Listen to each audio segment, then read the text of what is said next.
कहानियाँ। तेजू काका। सर्दियां चल रही थी और तेजू काका को मावे की बर्फी बनाकर खाने की इच्छा हो रही थी। तेजू काका ने सोचा कि मावा तो घर पर ही बनाऊंगा और उसके लिए तो दूध शुद्ध होना चाहिए और ऐसा दूध तो सिर्फ सोनपुर गांव में ही मिलेगा। तो तेजू काका ने अपने पड़ोसी नाटा नत्थू को आवाज लगाई। बोले, अरे ओ नाटा, इधर आ, मुझे मावे की बर्फी बनानी है, दूध लेने के लिए सोनपुर जाना है। नाटा नत्थू छोटे छोटे कदमों से दौड़ता हुआ आया और बोला, तेजू काका, दूध लेने के लिए सोनपुर जाने की क्या जरूरत है? हमारे यहाँ क्या दूध की कमी है? तेजू काका ने उसके कान पकड़े और बोला, तुझे क्या पता सोनपुर गांव का दूध कितना खास है। शुद्ध मिठाई खानी है मैंने, इसलिए हर चीज शुद्ध होनी चाहिए। नाटा नत्थू बोला, ऐसा क्या खास है वहां? तेजू काका ने कहा, अरे तूने सोनपुर गांव की कहानी नहीं सुनी? सुनी तो क्या खाक सुनी? नाटा नत्थू अपना सिर खुजलाते हुए बोला, काका मुझे तो किसी बात का नहीं पता, मुझे भी कहानी सुना दो। तेजू काका बोले, एक ही शर्त पर सुनाऊंगा, तू मेरे साथ दूध लेने चल, सारा दूध तू ही उठा कर लाएगा। नाटा नत्थू बोला, हाँ हाँ, भला मेरे होते हुए आपको थोड़ी ना दूध उठाने दूंगा, चलो चलते हैं। तो दोनों अपनी साइकिल पर निकल पड़ते हैं और तभी तेजू काका कहानी सुनाना शुरू करते हैं। तो सुन नत्थू, ये कहानी है सोनपुर की। सोनपुर गांव में सभी लोग बहुत मिलजुल कर रहते थे। गांव में रहने वाला रामचरण काफी ईमानदार और हंसमुख स्वभाव का था। उनका एक बेटा था महेश, जो शहर में रहकर पढ़ाई करता था। वो फोन पर अपने बेटे से बातें करते थे। पूरे गांव में रामचरण के यहां से सबके घरों में दूध जाता था। लोग प्यार से उन्हें रामू काका कहते थे। उसके पास 8 गायें थी, जिनको वो अपने घर के पीछे बाड़े में रखते थे। वो गायों की काफी देखभाल करता था। वो दूध में कोई मिलावट नहीं करता था। लोगों के घरों में रामू काका एक बड़े टैंकर में सबको दूध देकर आते थे। इससे अच्छी कमाई हो जाती थी। सुबह अपना दूध बेचने का काम पूरा करके वे दिन में गांव के किसी न किसी दुकान पर या दोस्तों के घर बैठकर बातें करते समय बिताते थे। एक शाम को रामू काका चाय वाले बिरजू के पास बैठे थे। रामू काका से बिरजू ने मजाक करने की सोची और बोला, काका क्या बात है, आज सुबह दूध में एक अजीब सा स्वाद था, कुछ मिलाए थे का? रामू काका बोले हंसते हुए, अरे क्या बताए बिरजू, सुबह बिजली थी नहीं, अंधेरे में पता लगा नहीं तो गलती से गाय की जगह बैल को दुहा लिए, तो स्वाद में तो असर पड़ना ही था। हा हा, बिरजू बोला हैरानी से देखते हुए, सच कह रहे हो काका? रामू काका बोले हंसते हुए, ना ना, मजाक भी नहीं कर सकते क्या आप? एक दिन गांव में कोई नया आदमी दूध का एक टैंकर लेकर आया और बोला, एकदम असली शुद्ध दूध, वो भी कम पैसों में, आइए और जल्दी ले जाइए। लेकिन किसी ने भी उससे दूध नहीं लिया। उसे गुस्सा आया। परेशान होकर उसने अपना टैंकर रोका और बिरजू के पास रुककर चाय पीने लगा। बिरजू ने पूछा, क्या नाम है तुम्हारा? वो आदमी बोला, शांताराम। बिरजू हंसते हुए, हाँ हाँ, नाम शांताराम है, तो इतने अशांत क्यों हो भाई? शांताराम, मैं यहां दूध बेचकर पैसे कमाने आया था, मगर एक घर ने भी दूध नहीं लिया। यहां सब रामू काका से ही दूध लेते हैं, एकदम ताजा, शुद्ध और स्वादिष्ट। यहां तुम्हारा काम नहीं बनेगा भाई, किसी और गांव में जाकर बेचो। शांताराम गुस्से में आकर वहां से अपना टैंकर लेकर चला जाता है। फिर वो 4 दिन तक लगातार दूध का टैंकर लेकर बेचने आता है, लेकिन कोई उससे दूध नहीं लेता और साथ के साथ घूमता हुआ वो रामू काका पर और उसके घर पर नजर रखता है। निराश होकर गुस्से से वापस लौट जाता है। 5वें दिन वो आधी रात में एक ट्रक लेकर गांव में आया। तब सारे लोग सो रहे थे। वो रामू काका के घर के पीछे बाड़े में गया और सारी गायों को ट्रक में डालकर चोरी करके गांव से बहुत दूर किसी जगह पर ले गया और रामू काका का टैंकर के शीशे तोड़कर टायर की हवा निकाल दी। सुबह होते ही रामू काका उठे और देखा कि गाय नहीं थी। तब वे परेशान होकर रोने लगे कि किसी ने मेरी गाय और टैंकर चोरी कर ली। सभी लोग इकट्ठा हो गए। यहां वहां खेतों में ढूंढा, मगर कुछ नहीं मिला। रामू काका मायूस होकर बैठ गए। सब लोग अपने अपने घरों को लौट गए। दूध न मिलने की वजह से पूरा गांव परेशान था। बच्चे भूख से रो रहे थे। इतने में शांताराम दूध का टैंकर लाया और बोला, एकदम असली शुद्ध दूध, वो भी कम पैसों में, आइए। और सब लोगों को उससे दूध लेना पड़ा। वो दूध में बहुत सारा पानी मिलाकर लाया था। उसका दूध गंदा था। दूध पीने के बाद लोग आपस में उसके दूध की बुराई करते थे, मगर उससे मिलावटी दूध लेने के सिवा कोई भी चारा न था। ऐसे कुछ दिन बीतते गए। रामू काका की परेशानी का कोई उपाय नहीं निकला। एक शाम रामू काका के बेटे महेश ने उन्हें फोन किया। फोन उठाते ही रामू काका बोले, हाँ बेटे, कैसे हो? महेश बोला, ठीक हूं पिताजी, आप बताइए कैसे हो और काम कैसा चल रहा है? इतना कहते ही रामू काका जोर जोर से रोने लगे। महेश घबरा कर बोला, क्या हुआ पिताजी, बताइए। तब रामू काका ने गाय और टैंकर चोरी होने की सारी बात बता दी। महेश ने कहा, मैं कल सुबह ही गांव आऊंगा, फिर करते हैं बात। अगले दिन सुबह ही महेश अपने स्कूटर पर शहर से गांव आने को चल पड़ा। रास्ते में उसने किसी खेत के पास कुछ गायों को चरते हुए देखा। उसने पहचान लिया कि वे गायें उसके पिताजी की हैं। तब वो उन गायों के पास जाने लगा। तभी वहां शांताराम आ गया और बोला, हाँ भाई, क्या बात है? महेश बोला, कुछ नहीं, ये गायें देख रहा हूं, काफी अच्छी दिख रही है। शांताराम उसे घूरते हुए बोला, हाँ तो मेरी गायें हैं, अच्छी हैं तो अच्छी ही दिखेंगी, कहीं चोरी करने का तो नहीं सोच रहे तुम? महेश, नहीं नहीं, मैं चोर थोड़े ना हूं, मैं तो बस इन्हें खरीदने की सोच रहा हूं। शांताराम बोला, फिर बढ़िया है, चोरी करना पाप होता है, मुझे तो सख्त नफरत है चोरों से, कहीं कोई चोर मिल जाए तो मैं तो उसका टकला फोड़ दूं। महेश ने पूछा, आप बताओ कितने में बेचेंगे इन गायों को? शांताराम मन में सोच रहा था कि मूर्खों की कमी नहीं है दुनिया में, आजकल तो दिन बहुत अच्छे चल रहे हैं, मिलावटी दूध का काम भी चल गया और मुफ्त की गायें भी इस मूर्ख को बेचकर तगड़े पैसे कमा लूंगा। इन 8 गायों के मैं 1.5 लाख रुपए लूंगा। महेश ने कहा, इतने ज्यादा? कुछ तो कम करो भाई। शांताराम बोला, देखो मैंने इन गायों की बहुत देखभाल की है, चलो फिर भी कम कर देता हूं, 1,30,000 से कम 1 रुपया भी नहीं लूंगा, लेनी है तो ठीक, नहीं तो चलते बनो। महेश बोला, ठीक है, दे दो, मगर मेरी एक शर्त है कि यहां से आगे मेरा गांव है, मेरे घर तक तुम इन गायों को छोड़कर आओगे, वहां मैं तुम्हें पैसे दे दूंगा। शांताराम बोला, ठीक है, मुझे इसी रास्ते गांव में दूध बेचने जाना है, मैं दूध का टैंकर लेकर चलूंगा और तुमको मैं एक ट्रक में ये सारी गायें चढ़ाकर दे देता हूं और तुम्हारा स्कूटर भी ट्रक में रख लो, तुम ट्रक चला लेना। इस तरह दोनों निकल पड़ते हैं। रास्ते में शांताराम बोला, तुम रुको यहां थोड़ी देर, मैं आता हूं। वो टैंकर लेकर एक कच्चे रास्ते पर चला जाता है। महेश छुपकर उसके पीछे जाता है और देखता है कि रास्ते में एक नल के पास रोककर शांताराम टैंकर के दूध में बहुत सारा पानी भर लेता है। शांताराम वापस आया और दोनों चल पड़ते हैं। सोनपुर गांव पहुंचकर शांताराम ने कहा, तुम कुछ देर रुको, मैं दूध बेचकर आता हूं। तब तक महेश सभी गायों को अपने घर पर बाड़े में छोड़ आता है और कुछ गांव वालों को इकट्ठा करके सारी बात बता देता है और शांताराम को रोककर उसके टैंकर का सारा दूध गिरा देते हैं। पीछे महेश, रामू काका और कुछ लोग डंडे लेकर खड़े होते हैं। वो वापस मुड़कर भागने लगता है तो दूसरी तरफ भी कुछ लोग खड़े थे। तब महेश बोला, दूध नहीं पानी बेचता है तू? क्या बोला था? खुद चोर है और नफरत करता है तू चोरों से। ईमानदारी तो देखो इस चोर की, टकला फोड़ेगा तू चोर का। चल अब हम फोड़ते हैं तेरा टकला। इतने में चोर की पूरी पिटाई करके उसे भगा देते हैं। अब रामू काका फिर से टैंकर पर दूध बेचने लगे। तेजू काका बोले, लो आ गया सोनपुर। उन्होंने रामू काका से 10 किलो दूध लिया और चल पड़े वापस अपने गांव की ओर।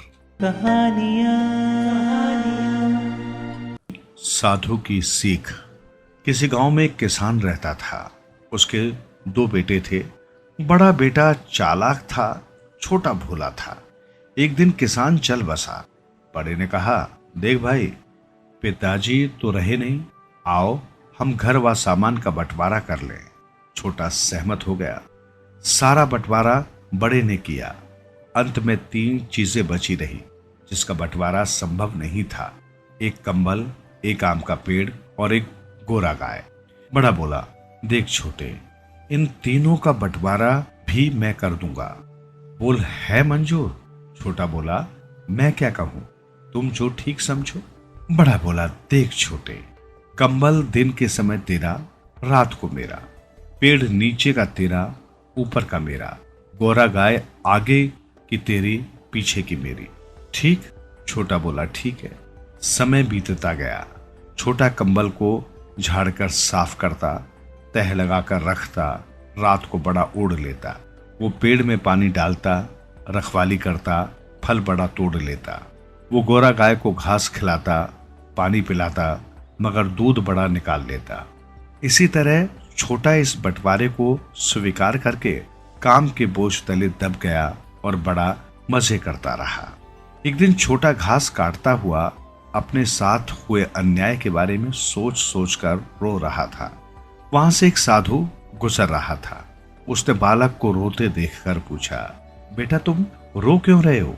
छोटे ने अपने साथ घटी सारी घटना साधु बाबा को कह सुनाई। साधु बाबा बोला, बस इतनी सी बात, इसका इलाज तो मैं एक पल में कर सकता हूँ। छोटा बोला, वो कैसे महाराज? इधर आओ। बाबा बोले, मैं तुम्हारे कान में एक मंत्र बोलता हूँ, ध्यान से सुनो और जैसा मैं कहूँ वैसा करना। साधु बाबा ने बालक के कान में कुछ कहा और सिर पर हाथ रखकर सुखी रहो का आशीर्वाद देकर चला गया। छोटा प्रसन्न होता हुआ घास लेकर आया, गौरा को घास खिलाई, पानी पिलाया। बड़ा जब बाल्टी लेकर गौरा का दूध निकालने लगा तो छोटे ने गौरा के सींग पकड़कर हिला दिए। गौरा उछली, बड़े को लात मारी और दूध की बाल्टी गिर गई। बड़ा क्रोध से बोला, ये क्या किया तूने? सारा दूध बिखर गया। छोटा बोला, आगे की गाय मेरी है, चाहे मैं घास खिलाऊं, चाहे पीटूं, सींग पकड़ूं, मेरी मर्जी। बड़ा चुप रहा। रात को बड़ा सोने लगा तो क्या देखता है, पूरा का पूरा कंबल पानी से भीगा हुआ था। ये क्या किया छोटे? बड़ा चिल्लाया। छोटा बोला, कंबल दिन में मेरा है, चाहे मैं गीला करूं या सूखा रखूं, मेरी मर्जी।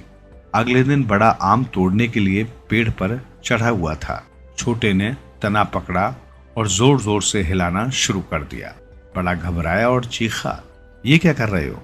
तुम देखते नहीं मैं पेड़ पर चढ़ा हुआ हूं, गिर जाऊंगा। छोटा बोला, मेरी बला से पेड़ के नीचे का हिस्सा मेरा है, मैं तो ऐसे ही हिलाऊंगा।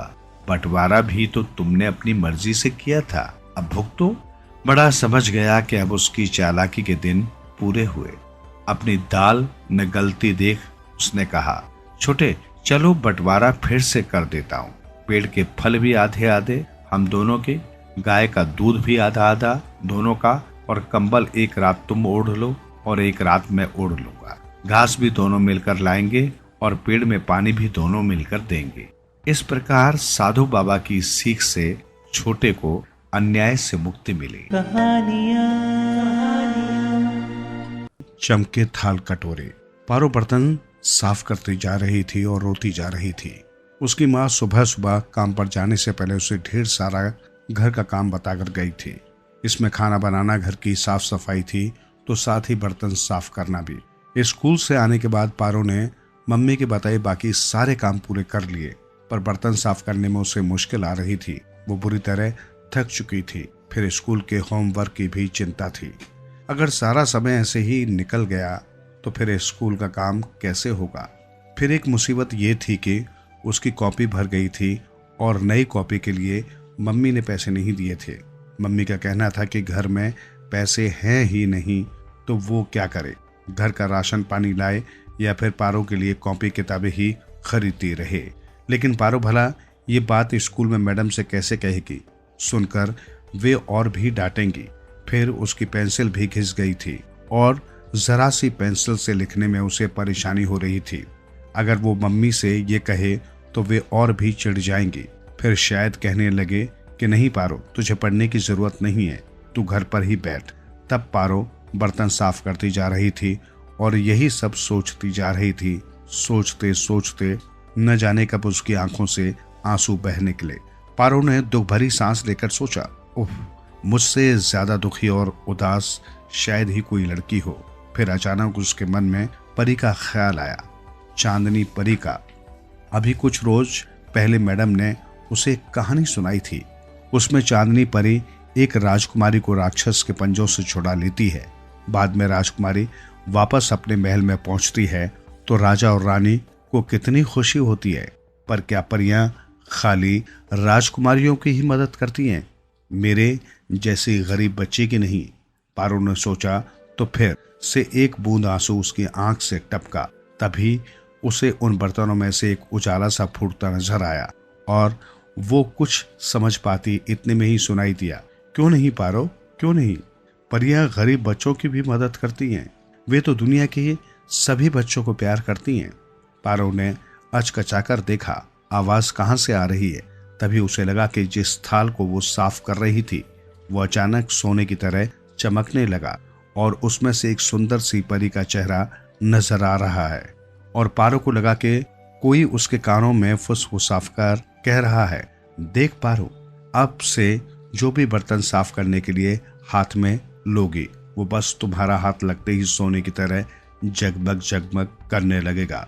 इसके बाद चांदनी परी गायब हो गई।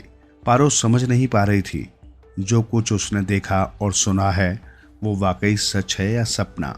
शाम को मम्मी लौटकर आई तो रसोई के बर्तन देखकर हैरान थी। खुश होकर बोली, पारो, आज तो तूने बर्तन खूब रगड़ रगड़ कर धोए हैं, बिल्कुल सोने की तरह चमचमा रहे हैं। नए बर्तन भी इनके आगे फीके लगे। सुनकर पारो को खुशी हुई, पर अब भी चिंता थी कि वो क्या करे क्या नहीं। उसने फिर मम्मी से कॉपी के लिए कहा तो मम्मी ने 5 रुपए निकाल कर दिए और कहा, पारो, सब्जी खरीदने के लिए रखे थे, इस बार बिना सब्जी के काम चला लेंगे, तू कॉपी लाकर अपना काम कर ले। उसी समय पारो दौड़ी दौड़ी गई, कॉपी ले आई और काम करने में जुट गई। अचानक काम करते करते उसे परी का ध्यान आया। बोली, मम्मी, तुम कहो तो मैं आसपास के कुछ घरों में बर्तन साफ कर लिया करूं, घर में 4 पैसे आएंगे तो किल्लत नहीं रहेगी। मम्मी को हैरानी हुई। बोली, तू बर्तन साफ करेगी, पर तो तू कह रही थी कि ये काम तुझे बिल्कुल अच्छा नहीं लगता। पर मम्मी, थोड़े दिन काम करूंगी, फिर घर की हालत ठीक होने पर छोड़ दूंगी। पारो की मम्मी की समझ में नहीं आया।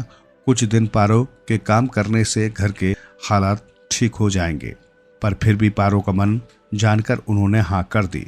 बोली, पड़ोस में सेठ भोलानाथ की कोठी है, सेठानी जी कई बार कह चुकी हैं कि कमला कोई अच्छे बर्तन साफ करने वाली हो तो बताना। माँ, आप कह दो कि पारो बर्तन साफ कर दिया करेगी। पारो उत्साहपूर्वक बोली। उसी दिन कमला ने सेठानी से कहा। सेठानी ने सुना तो हैरान होकर बोली, पारो तो छोटी सी है, क्या घर में इतने बर्तन कर लेगी? कमला बोली, सेठानी जी, आप कुछ दिन काम कराकर देख लो, तसल्ली हो तभी रखना। पर अगले दिन ही पारो के हाथ का कमाल देखकर सेठानी ने झट से हाँ कह दी। बोली, बहुतों को देखा, पर कमला तेरी बेटी के हाथ लगाते ही बर्तनों में जान पड़ जाती है। पारो ने बर्तन ही नहीं, घर की साफ सफाई का भी जिम्मा ले लिया। कुछ दिनों में हालत ये हुई कि सेठ भोलानाथ के घर में हर कोई पारो की तारीफ करता। साथ ही पारो बड़ी लगन से अपनी पढ़ाई भी कर रही थी। एक दिन सेठानी ने उसे पढ़ते हुए देखा तो पहले तो गुस्सा आया, फिर सोचा इस उम्र में बच्ची पढ़े नहीं तो क्या करे। उन्होंने पारो से पूछा, क्यों बेटी, तुम पढ़ना भी जानती हो? पारो ने चुपचाप सिर हिला दिया। उसकी आंखों से टप टप आंसू बह रहे थे। सेठानी भली थी, समझ गई कि पारो को पढ़ने का बड़ा चाव है, ये तो बस मजबूरी में उससे बर्तन साफ करने पड़ रहे हैं। वो पारो के सिर पर हाथ फेरती हुई बोली, चिंता न कर बेटी, मैं तुझे पढ़ाऊंगी। अब फिर से पारो ने स्कूल जाना और पढ़ना शुरू कर दिया। काफी समय उसका पढ़ाई लिखाई में जाता। बचे हुए समय में वो बर्तनों के अलावा घर के छोटे मोटे काम कर देती। पारो ने पढ़ाई पर ध्यान दिया तो उसके अच्छे नंबर आने लगे। देखकर सेठानी बोली, अब मैं तुझसे ये काम नहीं कराऊंगी, तू बस पढ़, आराम से अपनी पढ़ाई कर। सेठानी को अब पारो अपनी बेटी जैसी लगने लगी थी। उसके चेहरे पर दुख या उदासी की कोई परछाई भी वे नहीं देख पाती थी। उनकी तो बस एक ही इच्छा थी कि पारो में पढ़ने लिखने की लगन है तो किसी भी तरह उसकी पढ़ाई लिखाई में कोई परेशानी न आए। आगे चलकर पारो का डॉक्टरी की पढ़ाई के लिए दाखिला हो गया। कुछ सालों में वो डॉक्टर बन गई। डॉक्टरी का नतीजा आते ही वो दौड़कर मम्मी के पास गई और बोली, मम्मी मम्मी, आपकी बेटी डॉक्टर बन गई। फिर उसने सेठानी जी के घर जाकर बताया तो सेठानी ने उसे गले लगा लिया। बोली, पारो तूने मेरे सपने को पूरा कर दिया। पारो ने जब प्रैक्टिस शुरू की तो उसकी दुकान पर मरीजों की भीड़ लगने लगी।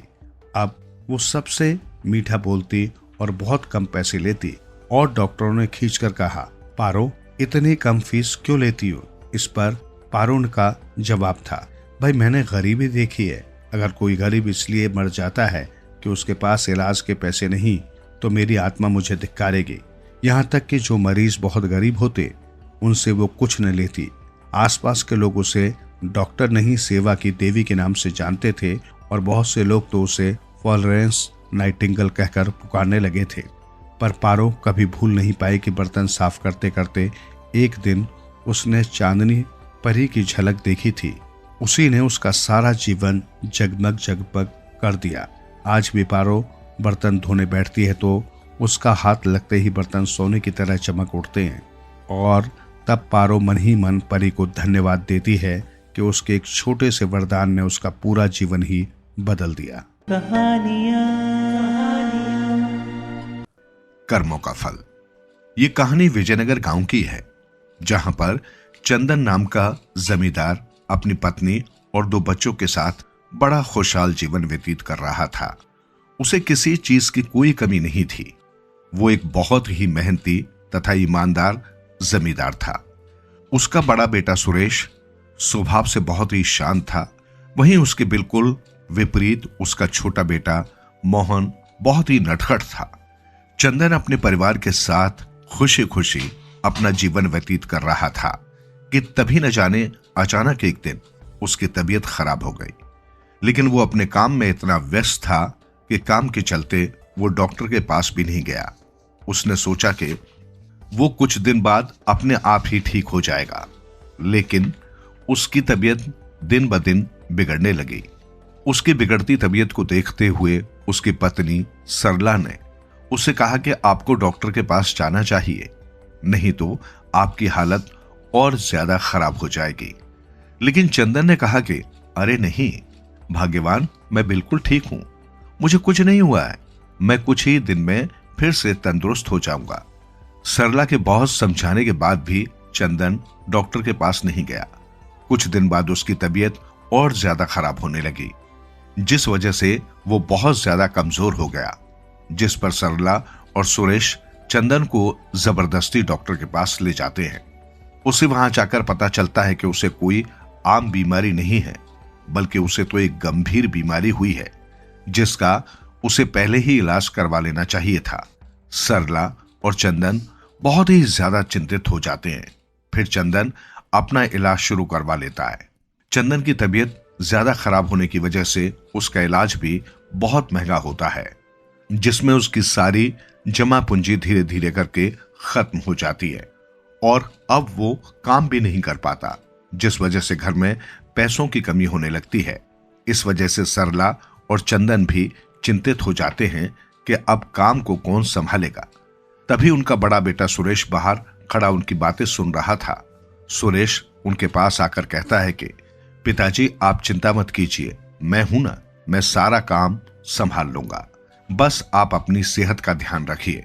फिर चंदन सुरेश से कहता है कि अरे नहीं बेटा, ऐसे तुम्हारी पढ़ाई खराब हो जाएगी, तुम अपनी पढ़ाई पर ध्यान दो, मैं सब कुछ संभाल लूंगा। फिर सुरेश कहता है नहीं पिताजी, आप चिंता न करें, मैं पढ़ाई और काम दोनों साथ में संभाल लूंगा, अभी आप केवल आराम कीजिए, आपको कोई काम करने की जरूरत नहीं है, सारा काम करने के लिए मैं हूं ना। अब सुरेश दिन रात बहुत ही मेहनत करता है। वो अपनी पढ़ाई और साथ साथ घर की सारी जिम्मेदारियां दोनों ही बहुत अच्छी तरह संभालने लगा। अब पूरे घर की जिम्मेदारी सुरेश के कंधों पर आ गई थी। वो अपने पिता का काम पूरी ईमानदारी व मेहनत से करने लगा, परंतु उनके पिता का इलाज बहुत ज्यादा महंगा था और ऊपर से मोहन और सुरेश दोनों की स्कूल की फीस भी जमा करनी थी, जिसकी वजह से उनका खर्चा बहुत ही ज्यादा हो रहा था। सुरेश इतना सारा खर्चा एक साथ नहीं उठा पा रहा था, जिसके कारण सुरेश ने अपनी पढ़ाई छोड़ दी और मोहन को पढ़ाने की भी जिम्मेदारी उसने अपने कंधों पर उठा ली। वो अपने पिता का भी बहुत अच्छी तरह ध्यान रखता था, वो उन्हें हर रोज समय से दवाइयां देता और उन्हें डॉक्टर के पास लेकर जाता, उन्हें अपने हाथों से खाना खिलाता। वहीं दूसरी तरफ मोहन कभी भी अपने पिता से ढंग से 2 पल बात भी नहीं किया करता था। मोहन बहुत ही मतलबी था। वो ना तो कभी अपने भाई के किसी काम में मदद किया करता था, ना ही कभी अपने पिताजी का ध्यान रखा करता था। सरला कई बार अपने छोटे बेटे मोहन को समझाती। एक दिन सरला मोहन से कहती है कि बेटा, तुम भी कभी अपने बड़े भाई की काम में मदद कर दिया करो। उसके ऊपर अब से पहले कितनी सारी जिम्मेदारियां आ गई हैं, और अगर तुम काम में उसका हाथ नहीं बटा सकते हो तो तुम कभी अपने पापा को डॉक्टर के पास ही ले जाया करो। इससे तुम्हारे भाई की भी थोड़ी मदद हो जाएगी। वो अकेले ही इतनी मेहनत करता है और साथ ही तुम्हारे पिताजी का भी ध्यान रखता है। अपनी माँ के मुंह से अपने बड़े भाई की तारीफ सुनकर मोहन चिढ़कर अपनी माँ को कहता है कि इन सब चीजों के लिए मेरे पास समय नहीं है। मेरे पास वैसे भी बहुत सारे काम हैं। मुझे पढ़ना भी होता है। क्या मैं अपनी पढ़ाई पूरी न करूं? मैं भैया की तरह अपनी पढ़ाई लिखाई छोड़ सकता हूं? मोहन के ऐसे कटु वचन सुनकर सरला बहुत दुखी हो जाती है। तभी सुरेश अपनी माँ को समझाता है कि अरे, आप चिंता मत करो, ये अभी नादान है, धीरे धीरे ये सब समझ जाएगा। ऐसा करते करते समय बीत जाता है और मोहन की पढ़ाई पूरी हो जाती है। इसके बाद उसकी बहुत ही अच्छी नौकरी लग जाती है। उसे वहां बहुत अच्छी तनख्वाह भी मिलती है। इसके बाद सरला सोचती है कि अब मुझे अपने दोनों बेटों का विवाह कर देना चाहिए। अब तो मोहन भी नौकरी करने लग गया है। सरला अपने दोनों बेटों के लिए रिश्ता ढूंढ ही रही थी कि तभी उसे एक ऐसा रिश्ता मिलता है जहां 2 बहनें होती हैं। वो दोनों बहनें सौतेली थी। उन लड़कियों के पिता की ये शर्त होती है कि मैं अपनी दोनों बेटियों का विवाह एक ही घर में करूंगा। तब सरला सोचती है कि चलो अच्छा ही है, मेरे दोनों बेटों का विवाह एक ही साथ हो जाएगा, और अगर 2 बहनें होंगी तो वो आपस में हंसी खुशी मिलजुल कर रहेंगी। ये सोचकर सरला उन दोनों बहनों का विवाह अपने बेटों के साथ कर देती है। परंतु किस्मत को तो कुछ और ही मंजूर था। सुरेश की पत्नी उसी की तरह बहुत ही सुशील व शांत स्वभाव की थी। वो अपने सास ससुर का भी बहुत ही अच्छी तरह ध्यान रखती थी।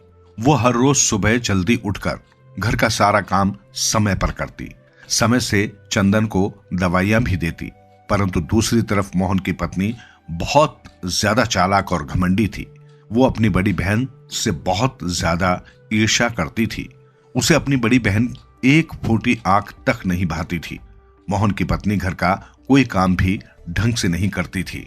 वो हमेशा सुरेश की बीवी को नीचा दिखाने की कोशिश में ही लगी रहती थी। मोहन की पत्नी हमेशा मोहन को अपने बड़े भाई के खिलाफ भड़काती रहती थी। एक तो मोहन पहले से ही अपने भाई से बहुत नफरत किया करता था, ऊपर से उसकी पत्नी भी एक की 4 करने में कोई कसर नहीं छोड़ती थी। वो उसे उसके परिवार वालों के खिलाफ भड़काने के मौके ही ढूंढती रहती थी। तभी एक दिन मोहन की पत्नी उससे कहती है कि बड़े भैया तो इतने पढ़े लिखे भी नहीं है, फिर भी वो घर के सारे फैसले लेते हैं। घर की सारी बागडोर उनके ही हाथों में है।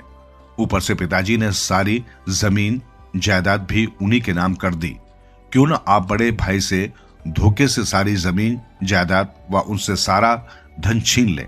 वैसे भी उन दोनों अनपढ़ गवार पति पत्नी को हमारी कोई चालाकी समझ नहीं आएगी। आप बस कोई भी बहाना बनाकर उनसे कागजात पर दस्तखत करवा लेना। मैं अपनी बहन को अच्छे से जानती हूँ, वो मुझसे बहुत जलती है। अगर आज हमने धोखे से ये जायदाद अपने नाम पर नहीं करवाई तो कल को वो हमें एक फूटी कौड़ी भी नहीं मिलने देगी। मोहन भी अपनी पत्नी की बातों से सहमत होकर कहता है कि तुम कह तो बिल्कुल सही रही हो। ये सब धन और जमीन जायदाद सिर्फ मेरी ही होनी चाहिए। इन सब का असली हकदार तो मैं ही हूं। उसके बाद मोहन धोखे से अपने भाई से जायदाद के कागजात पर दस्तखत करवा लेता है। जब मोहन के नाम सारी प्रॉपर्टी हो जाती है तो उसके अंदर बहुत ज्यादा अहंकार आ जाता है और सारी जायदाद का मालिक बनने के बाद वो अपनी नौकरी भी छोड़ देता है। मोहन अब ना ही कोई नौकरी करता था और ना ही वो किसी भी काम में अपने भाई की मदद करता। वो कभी भी अपने पिताजी को डॉक्टर के पास भी नहीं लेकर गया। सुरेश मोहन को बहुत समझाने की कोशिश करता है और उससे कहता है कि तुम ये सब जो भी कर रहे हो वो बहुत गलत है। तुम्हें अपनी नौकरी नहीं छोड़नी चाहिए थी, और अगर तुम्हें नौकरी नहीं करनी तो तुम मेरे साथ मेरे काम में मेरा हाथ बटा सकते हो। परंतु मोहन सुरेश की एक भी बात नहीं सुनता। मोहन अपने भाई से कहता है, आपको मुझे ज्यादा शिक्षा देने की जरूरत नहीं है। आपसे ज्यादा मुझे अच्छे से पता है कि मुझे अपनी जिंदगी में क्या करना है और कैसे करना है। मुझे आप जैसे अनपढ़ गवार से कुछ भी सलाह लेने की कोई जरूरत नहीं है। उसके माता पिता भी मोहन को समझाने की बहुत कोशिश करते हैं, परंतु वो किसी की भी एक भी बात सुनने को तैयार नहीं था। धीरे धीरे समय बीत जाता है और समय बीतने के साथ साथ मोहन की आदतें भी बहुत ज्यादा खराब हो गई। अब वो बुरी आदतों में फंस गया था। वो अब जुआ भी खेलने लगा था। जैसे ही ये बात सुरेश को पता चलती है, वो मोहन को फिर से समझाने की बहुत कोशिश करता है, परंतु मोहन उसकी एक भी बात नहीं मानता। इस तरह सुरेश और मोहन में झगड़ा ज्यादा बढ़ गया। मोहन इस बात से गुस्सा होकर सुरेश और उसकी पत्नी और अपने माता पिता को घर से बाहर निकाल देता है। वो उन सब से गुस्से में कहता है कि मुझे आप में से किसी की भी जरूरत नहीं है। आप सभी मेरे घर से निकल जाइए। अब ये मेरा घर है। मैं आप लोगों के साथ अब इस घर में एक पल भी नहीं रहना चाहता। इतना कहकर मोहन ने उन सभी को गुस्से में घर से बाहर निकाल दिया। ये सारी बातें सुनकर सुरेश व उसके माता पिता बहुत दुखी हो जाते हैं कि उनका बेटा उनसे किस तरह का बर्ताव कर रहा था और उसने किस तरह छल कपट से सुरेश से सारी प्रॉपर्टी अपने नाम करवा ली थी। अब सुरेश से उसका सब कुछ छिन चुका था। अब उसके पास ना तो रहने को छत थी और ना ही कुछ काम। सुरेश चिंतित होकर कहता है कि अब हम क्या करेंगे, हम कहां जाएंगे। तब चंदन उसे समझाता है कि अरे बेटा, चिंता मत करो, सब ठीक हो जाएगा। भगवान पर भरोसा रखो, हम सब है ना तुम्हारे साथ। देखना, तुम सब कुछ पहले की तरह फिर से अच्छा हो जाएगा। सरला भी कहती है कि बेटा, तुम चिंता मत करो। तुमने हमेशा अपने कर्म को ही प्रधान माना है और हमेशा अच्छे काम किए हैं। तुम देखना, तुम्हें अब तुम्हारे अच्छे कर्मों का फल जरूर मिलेगा और सब कुछ फिर से ठीक हो जाएगा। सुरेश अपने माता पिता की बात सुनकर फिर से उत्साह से भर जाता है और वो कड़ी मेहनत करने के लिए तैयार हो जाता है। अब सुरेश हार नहीं मानता। वो जैसे तैसे करके बहुत कड़ी मेहनत करके दुगना काम करता और बहुत ही मुसीबत के बाद बड़ी मुश्किलों से उसे मेहनत मजदूरी का काम मिला। वो कोई भी काम करने से नहीं शर्माता। उसे जो भी काम मिलता वो उसे पूरी ईमानदारी से करता है। सुरेश जैसे तैसे करके अपने माँ बाप के लिए रहने के स्थान की व्यवस्था करता है। उसे बड़ी मुश्किल से रहने के लिए किराए पर एक छोटी सी कुटिया मिली थी। वो वहां पर अपने माँ बाप और अपनी पत्नी के साथ जीवन व्यतीत करने लगा। अब धीरे धीरे सुरेश के पिता की भी तबीयत पूरी तरीके से ठीक हो गई थी। वो भी सुरेश की उसके काम में मदद करने लगे और फिर से अपने पिता की मदद तथा उनके पूरे सहयोग से वो सब कुछ हासिल कर लेते हैं। उधर दूसरी तरफ मोहन, जो कि बहुत ज्यादा ही बिगड़ चुका था, वो दिन रात बस जुआ खेलने में लगा रहता था। ना ही वो कोई काम करता। वो पैसों का ठीक तरीके से उपयोग भी नहीं करता था। वो अब अपनी पत्नी के साथ भी अच्छा व्यवहार नहीं करता था, जिससे उसकी पत्नी बहुत ज्यादा दुखी रहने लग जाती है और बहुत चिंतित हो जाती है कि ये सब क्या हो गया, उसने ये सब क्या कर दिया। देखते ही देखते मोहन का सारा धन खत्म हो जाता है। उसके पास जो भी था वो सब कुछ जुए में हार जाता है। अब उनके पास ना तो कोई जमीन बचती है, यहां तक कि उनके खाने के भी लाले पड़ जाते हैं। अब मोहन और उसकी पत्नी इतने गरीब हो जाते हैं कि वो एक झोपड़ी में रहने लग जाते हैं। परंतु मोहन फिर भी नहीं सुधरता है। उसकी वजह से उसकी बीवी दूसरों के घरों में जाकर काम करने लगी।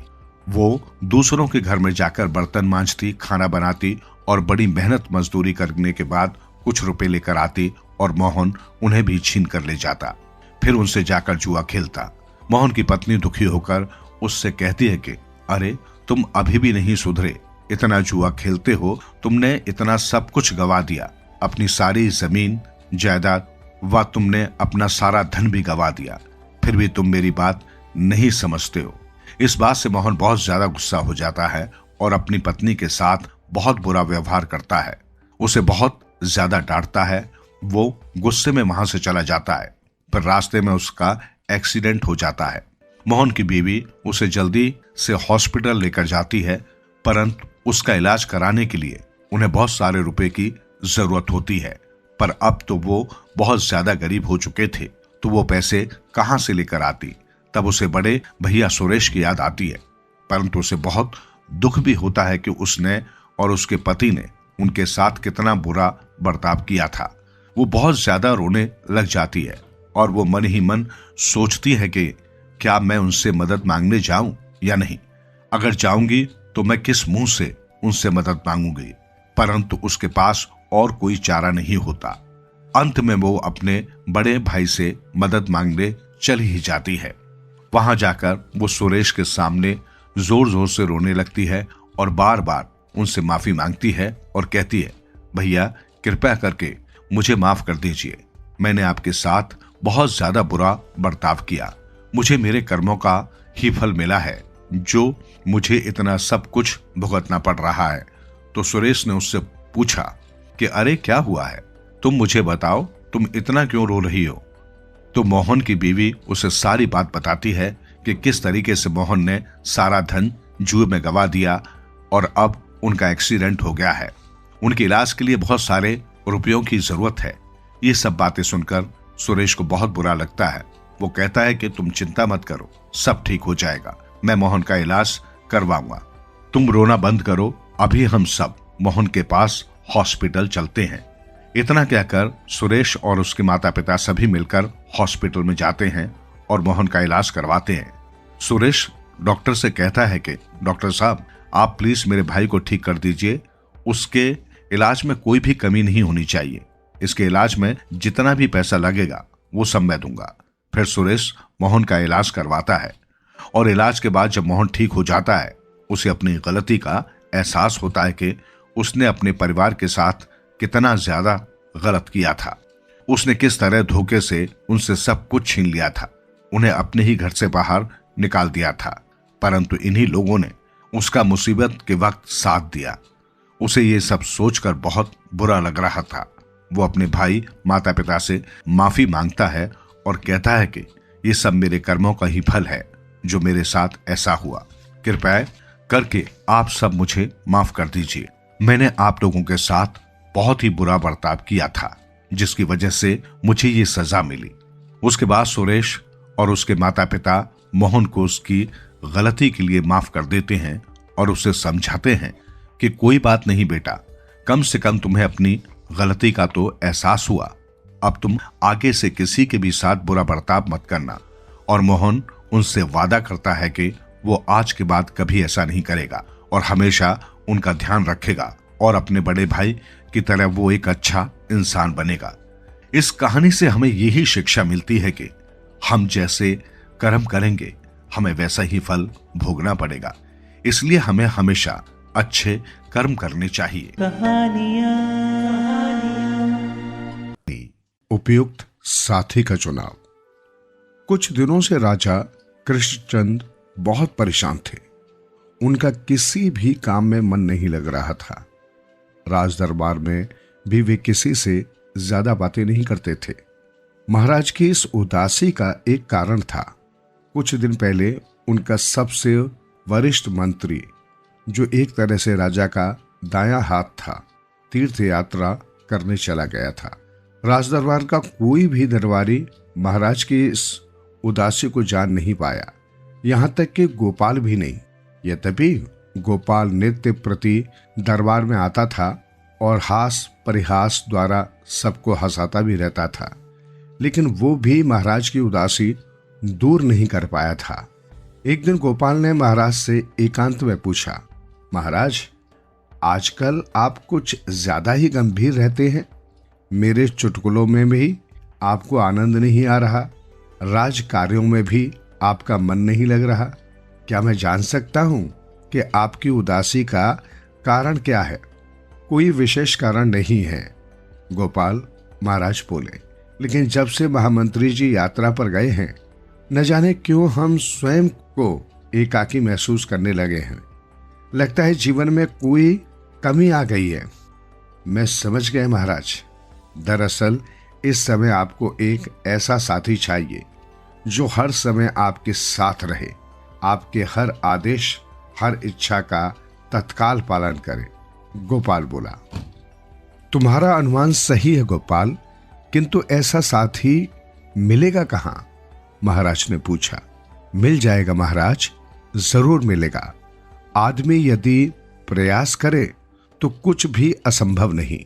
ढूंढने से तो भगवान भी मिल जाते हैं, गोपाल ने कहा। तो फिर प्रयास करो ऐसा साथी तलाश करने के लिए, लेकिन परिणाम जल्दी ही मिलना चाहिए।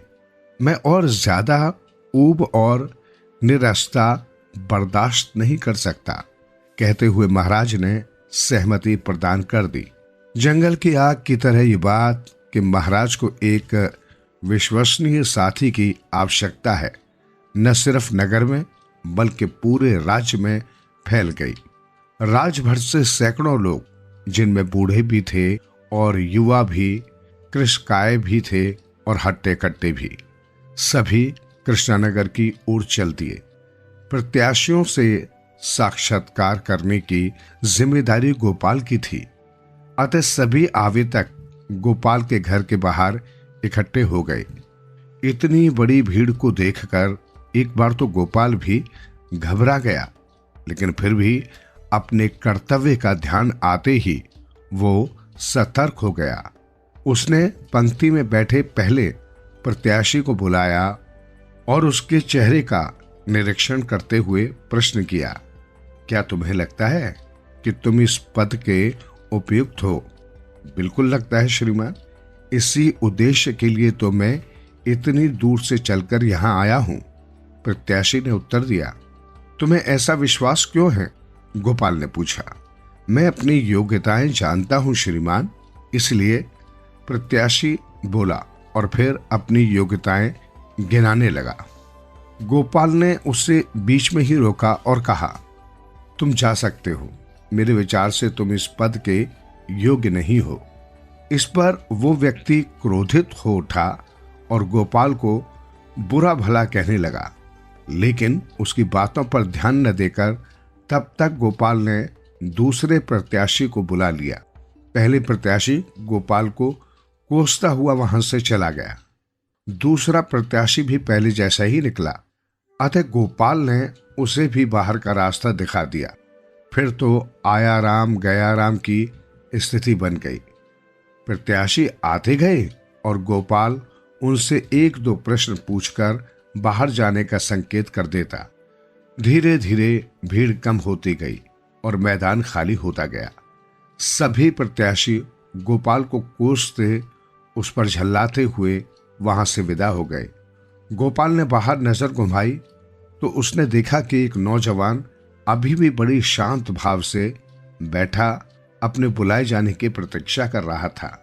गोपाल ने उसे अपने पास बुलाया और वही प्रश्न पूछा जो वो अब तक अन्य प्रत्याशियों से पूछ चुका था। तुम्हें लगता है कि तुम इस पद के योग्य हो? आपको क्या लगता है? नहीं हूं मैं इस पद के योग्य। उस व्यक्ति ने गोपाल के प्रश्न में अपना एक प्रश्न डाला। मुझे तो नहीं लगता, गोपाल बोला। मुझे भी नहीं लगता। आप बिल्कुल सही कह रहे हैं कि मैं इस पद के लिए उपयुक्त नहीं हूं, उस व्यक्ति ने उत्तर दिया। तुम ऐसा क्यों सोचते हो? तुम तो एक मेहनती युवक मालूम होते हो और मेहनती व्यक्ति के लिए कभी भी कुछ भी असंभव नहीं होता। तुम मेहनत करो, प्रयास करो तो ये पद सहजता से प्राप्त कर सकते हो, गोपाल बोला। मैं भी यही सोचता हूं श्रीमान। शायद मुझे इस पद के लिए कोशिश करनी चाहिए, युवक का उत्तर था। गोपाल ने घुमा फिरा कर उस व्यक्ति से अनेक प्रश्न किए और उसने गोपाल के मनोअनुकूल ही उत्तर दिए। संतुष्ट होकर गोपाल ने उस नौजवान का चयन कर लिया। गोपाल उस युवक को महाराज के पास लेकर गया।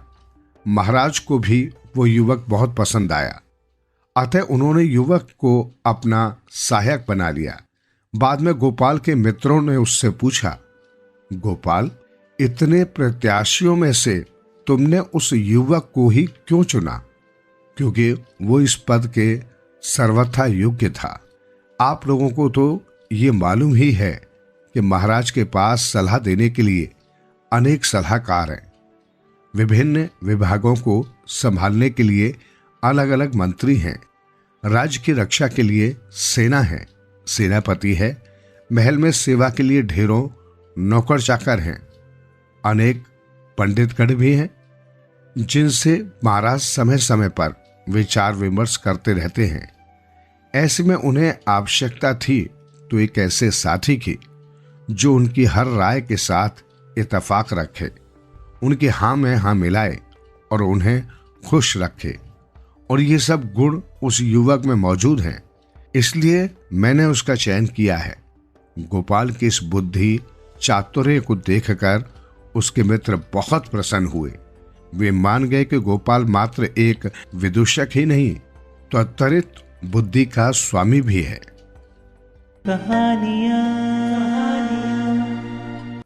हलधर। राजा विक्रमादित्य बड़ी सावधानी से पीपल के पेड़ के पास पहुंचे। लाश पहले की तरह उल्टी लटकी हुई थी। उन्होंने लाश को पेड़ से नीचे उतारा, उसे अपने कंधों पर रखा और राज की ओर चल दिए। अब वे किसी भी हाल में बेताल को छोड़ना नहीं चाहते थे।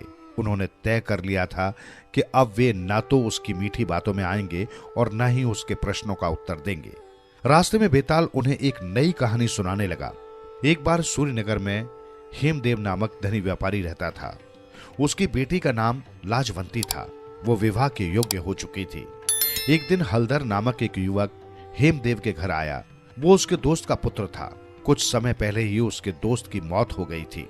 हलधर ने बताया कि वो अपने पिता की मौत के बाद व्यापार करने के लिए एक टापू की ओर रवाना हुआ था, लेकिन रास्ते में तूफान आने से सब कुछ नष्ट हो गया। ये सब बताकर हलधर रोने लगा। हेमदेव ने उसकी बात पर यकीन कर लिया और उसने उसे दिलासा दिया कि सब ठीक हो जाएगा, लेकिन हकीकत कुछ और थी। अपने माता पिता की मौत के बाद हलधर में कई गलत आदतें उत्पन्न हो गई थी। वो शराब पीने और जुआ खेलने लगा था। ऐसे में वो अपने पिता का धन, मां के गहने और जमीन जायदाद आदि सब कुछ हार गया। फिर वो इधर उधर मारा मारा भटकने लगा। तभी उसे अपने पिता के दोस्त हेमदेव की याद आई। हलधर जानता था कि वो एक धनी आदमी है, इसलिए वो हेमदेव के पास आया और झूठी कहानी बनाकर उन्हें सुना दी। हेमदेव को हलधर की कहानी सुनकर बहुत दुख हुआ। उसने उसे दिलासा देते हुए कहा, तुम निराश मत होना, तुम मेरे बेटे की तरह हो। तुम नए सिरे से अपनी जिंदगी की शुरुआत करो। मैं तुम्हारी मदद करूंगा। मैं तुम्हें अपने पेशे का हुनर सिखाने के साथ साथ पैसा भी दूंगा। तुम अभी जवान हो, इतनी जल्दी जिंदगी से हार नहीं माननी चाहिए। तभी वहां हेमदेव की बेटी लाजवंती किसी काम से आई। उसने बहुत से गहने पहन रखे थे। हेमदेव ने लाजवंती की भेंट हलधर से करवाई। कुछ समय बाद हेमदेव ने हलधर के साथ लाजवंती का विवाह कर दिया। हलधर ने अपनी पत्नी के साथ ससुराल में कुछ दिन बड़े आराम से बिताए। इसके बाद बार बार बेटे की विदाई की बात होने लगी। फिर हलधर और लाजवंती अपने घर के लिए रवाना हो गए। हलधर चिंतित था कि वो अपनी पत्नी को लेकर कहां जाएगा। उसके पास तो कोई घर ही नहीं था। वैसे भी उसे लाजवंती की नहीं, सिर्फ उसके गहनों की जरूरत थी। अतः उसने एक खतरनाक योजना बनाई। जब वे जंगल से गुजर रहे थे तो हलधर ने लाजवंती से कहा कि वो अपने सारे गहने उतार कर दे दे, ताकि कोई लुटेरा उन गहनों को न लूट पाए। लाजवंती को अपने पति की बुरी नीयत का पता नहीं था। उसने अपने सारे गहने उतारकर पति को सौंप दिए। हलधर बोला, आगे चलने से पहले हम लोग थोड़ा आराम कर लेते हैं। मैं पीने के लिए पानी ले आता हूं। फिर हलधर चला गया। बहुत समय बीत गया, लेकिन वो वापस नहीं आया। लाजवंती को चिंता होने लगी। सूरज ढल रहा था। उसके लिए जंगल में अकेले रहना खतरे से खाली नहीं था। अतः वो चिंतित और उदास होकर अपने पिता के घर वापस चली गई। उसे देखकर हेमदेव बहुत हैरान हुआ। वो चिंता में पड़ गया और उससे पूछा, तुम अकेली क्यों आ गई?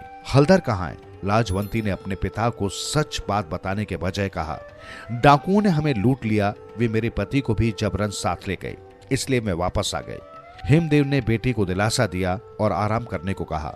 हलधर की पत्नी नहीं चाहती थी कि उसके पति की बदनामी हो। वो चुपचाप पति के वापस आने की राह देखने लगी। दूसरी तरफ हलधर सारे गहनों और धन के साथ जुआ खेलने चला गया। वहां वो शीघ्र ही सब कुछ हार गया और फिर खाली हाथ हो गया। अब उसके पास कुछ भी नहीं था। उसने सोचा कि उसे अपने ससुराल चले जाना चाहिए और कोई झूठा किस्सा सुना देना चाहिए। जब हलदर हेमदेव के पास पहुंचा तो वो हैरान हो गया।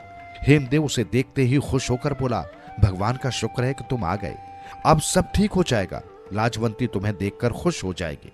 हेमदेव की बात से हलदर ने यह अंदाजा लगा लिया था कि उसकी पत्नी ने घर में कुछ नहीं बताया है। इस तरह उसे अपने ससुर को मूर्ख बनाने का एक और मौका मिल गया था। हलदर ने अपनी पत्नी लाजवंती को अपनी मीठी बातों के जाल में फंसा लिया। उसने उसे यकीन दिलाया कि वास्तव में उसके सारे गहने डाकू छीन ले गए। कुछ दिन इसी तरह बीत गए। इस बार हलदर ज्यादा धन हथियाना चाहता था। वहां रहकर ऐसा नहीं हो सकता था। एक दिन हलदर ने हेमदेव से कहा, पिताजी, यहाँ मेरे लिए कोई काम नहीं है, मैं अपने घर जाकर कोई नया काम करना चाहता हूँ। लाजवंती भी मेरे साथ जाएगी। ये सुनकर हेमदेव को बहुत अच्छा लगा कि उनका दामाद अपने पैरों पर खड़ा होना चाहता है। हेमदेव की पत्नी ने लाजवंती के लिए दोबारा बहुत से गहने तैयार करवा दिए।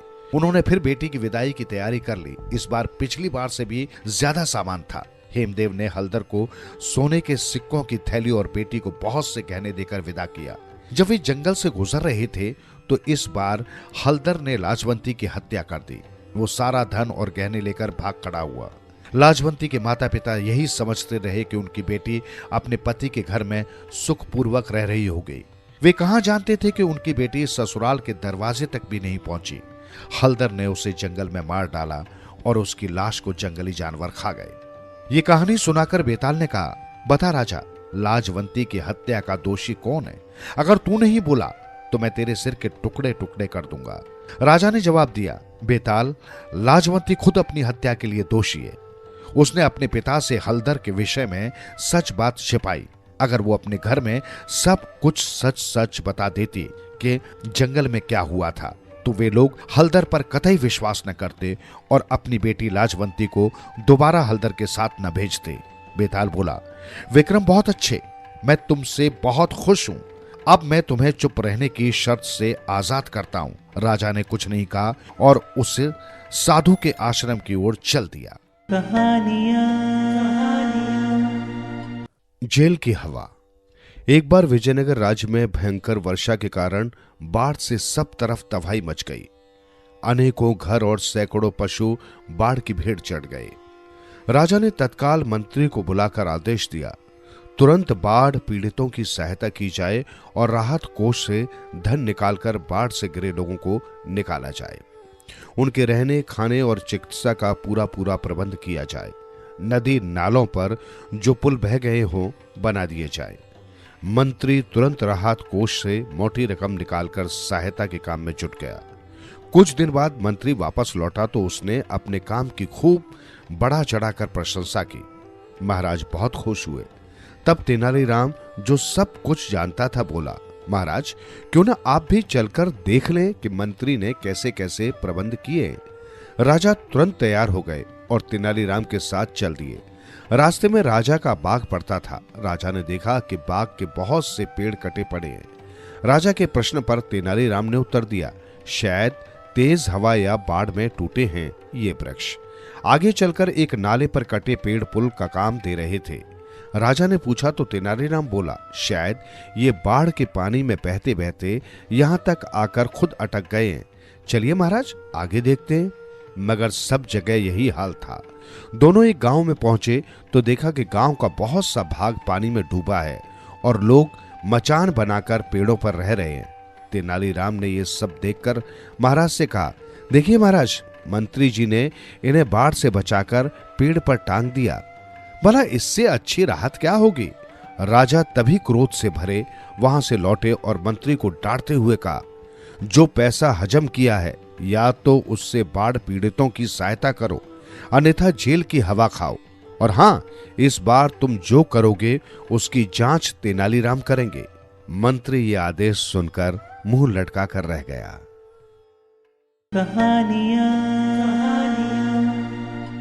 बलिदान खटमलों का। एक बार मिथिला राज्य में इतना पानी बरसा कि बाढ़ आ गई। नदी नाले उमड़ पड़े। गांव से कुछ दूर बहने वाली नदी भी विशाल दरिया बन गई। बाढ़ के पानी में गांव वालों की खड़ी फसलें डूब गई। लोग त्राहिमाम करने लगे। सौभाग्य से गोनू के एक खेत की फसल बच गई, क्योंकि ऊंचा होने के कारण नदी का पानी अभी खेत में पहुंच नहीं पाया था। पर जिस गति से नदी का प्रवाह बढ़ रहा था, उसे देखते हुए गोनू की फसल का भी बच पाना असंभव लग रहा था। गोनू झा नदी के किनारे पहुंचे और हाथ जोड़ नदी से अरदास की, हे सरिता माता, हे जीवन दायिनी, पुण्य सलीले मेरी रक्षा करो, मेरे खेतों पर कृपा करो, उन्हें न डुबो माता, वापस लौट जाओ। यदि तुमने अपना प्रवाह बदल लिया तो मैं 108 रक्तधारी जीवों की बलि तुम्हें दूंगा। संयोग की बात है कि उसी दिन वर्षा बंद हो गई। नदी का वेग धीमा पड़ गया और जो पानी गोनू के खेतों में पहुंच चुका था वो भी धीरे धीरे निकल गया। खेतों में बचा हुआ जल धान के लिए बहुत उपयोगी साबित हुआ। उस साल गोनू के खेतों में धान की भरपूर फसल पैदा हुई। वर्षों बाद ऐसी फसल पैदा होने की खुशी में गोनू अपनी उस मनौती को भूल गए जो उन्होंने नदी को इंगित करके की थी। एक बार उनकी पत्नी ने उन्हें याद दिलाया, पंडित जी महाराज, सरिता माता ने तो आपका घर धान की फसल से भर दिया, लेकिन आप उससे की गई मनौती को भूलते जा रहे हैं। मनौती की बात का स्मरण होते ही गोनू चिंतित हो उठे। उन्हें चिंता सताने लगी कि कैसे मनौती पूरी की जाए। मनौती कोई छोटी मोटी तो थी नहीं, पूरे 108 रक्तधारी जीवों की बलि सरिता माता को चढ़ानी थी। अब उन्हें पश्चाताप होने लगा कि उन्होंने क्यों ऐसी मनौती सरिता माता के सामने मांगी थी। उस रात देर तक गोनू को नींद नहीं आई। वे इसी उधेड़-बुन में लगे रहे कि मनौती कैसे पूरी की जाए। जिस चारपाई पर गोनू लेटे थे उसमें असंख्य खटमल भरे हुए थे। रात गहराने लगी तो खटमल चारपाई से निकलकर गोनू का खून चूसने लगे। गोनू ने डिबरी की लोग कुछ और तेज कर दी। उन्होंने चुन चुनकर खटमलों को मारना शुरू कर दिया। बहुत से खटमल उन्होंने मार डाले, यहाँ तक कि उनके हाथों खटमलों के रक्त से बुरी तरह सन गए, किंतु खटमलों का आक्रमण जारी रहा। अचानक खटमलों को देखकर गोनू को एक उपाय सूझ गया। क्यों न सरिता माता पर 108 खटमलों की बलि चढ़ाई जाए। ऐसा करने से मनौती भी पूरी हो जाएगी और चारपाई के कुछ खटमलों से भी निजात मिल जाएगी। बस फिर क्या था। गोनू चारपाई से उठे और एक साफ सुथरी बोतल उठा लाए। उन्होंने गिन गिन कर खटमल पकड़कर बोतल में डालने शुरू कर दिए। जब 108 खटमलों की संख्या पूरी हो गई तो कुछ खटमल और भी बोतल में डाल दिए, जिससे कि कोई भूल चूक बाकी न रहे। नित्य की भांति अगले दिन वे प्रातः ही उठे, बोतल पर फूल माला चढ़ाई और उसे ले जाकर नदी में प्रवाहित कर दिया। बोतल कुछ देर तक तो पानी में तैरती रही, फिर नदी के तेज प्रभाव में पड़कर जल में समा गई। मनौती पूरी करने के बाद गोनू प्रसन्न भाव से घर लौट आए। घर आकर गोनू ने अपनी पत्नी को ये बात बताई तो वो कुछ रुष्ट स्वर में बोली, यद्यपि बलि के नाम पर आपने सरिता माता से छल किया है, तथापि मुझे खुशी है कि तुमने अपना मौखिक वचन तो निभाया।